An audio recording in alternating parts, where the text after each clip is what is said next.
So, the last fire I'll talk about is the Memorial Hall Library fire. Sounded from box alarm 25, March 1st, 1915. And it's another one that the library itself has photographs of this fire, and they were nice enough to allow me to use them.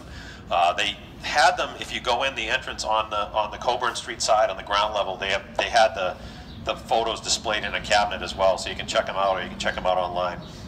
At the time, the building was only valued at $250,000, which I find very hard to imagine. This building is one of the most beautiful in the city. I got lucky and was able to work some of the fire watch details while they were welding in here when they did the complete renovation about 10 years ago.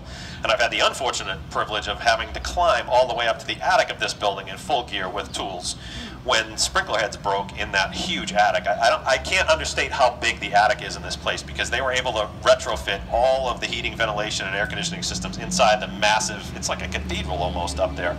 But you have to go up like 3 flights of stairs into like an office, and then up another flight of stairs, and then up a ladder, and then through a hatch, and it's not fun. You don't want to ever have to go up there, trust me.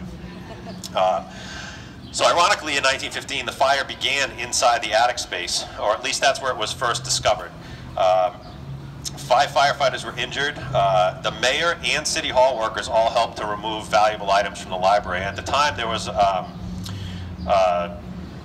think it was the Grand Army, no, what was the chapter, GAR? The Grand Army of the Republic had a lot of their artifacts in Memorial Hall, which is now the research room for the library. So there was quite a bit of war artifacts, memorabilia, that had to be rescued. Some of it was lost. In addition to the building itself, there were paintings and relics that were also valued up to $250,000. The interior of the building was completely gutted. The roof completely burned off and was replaced, and 100,000 volumes of the library were damaged. Half of the library contents at the time were lost. And if you'd ever been in here when it was before the renovations, the library was almost in like a vault type room with metal racks, and you could not imagine a worse.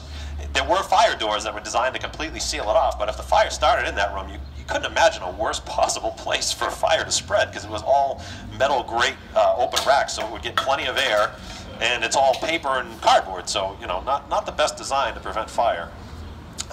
Probably the vast majority of it was by water damage, though.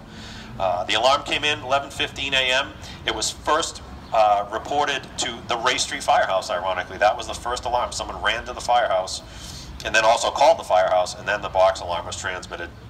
The alarm box was actually damaged, so now we don't have alarm boxes on the corner. You can see one on the building across the street on the old Council on Aging, the Smith-Baker Center. Those boxes used to be the only way to transmit information to and from the fire alarm office. So the chief would have an assistant that would go to the box and manually send the telegraph signals that would transmit what they needed back to fire alarm, and then they would then ring the bells in the firehouses to dispatch more help.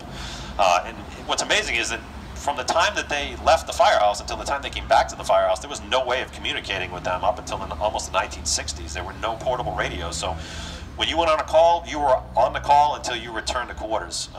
So that you can understand why there was a need for a much larger amount of fire resources at the time, because the turnaround rate on responding to and coming back from alarms was much, much longer. The conditions they fought the fire in, high winds and also low water pressure, and again, the damaged alarm box that delayed calling for more help. They couldn't transmit the third alarm. They did use the water tower that I talked about earlier on the Coburn Street side of the building.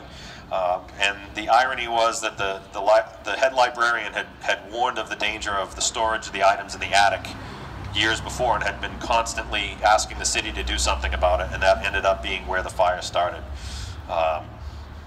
Some of the memorabilia that was lost included Ladd and Whitney's uniforms, Civil War swords, flags, and also the books. And it left 5 inches of water, which is not that much when you think about it, inside the stack room. So there's some really spectacular photographs, like I said, of this particular fire, including the wooden aerial ladder being raised to this this side of the building with hoses on it, guys climbing it. Heavy smoke, smoke banked down and covered this entire street.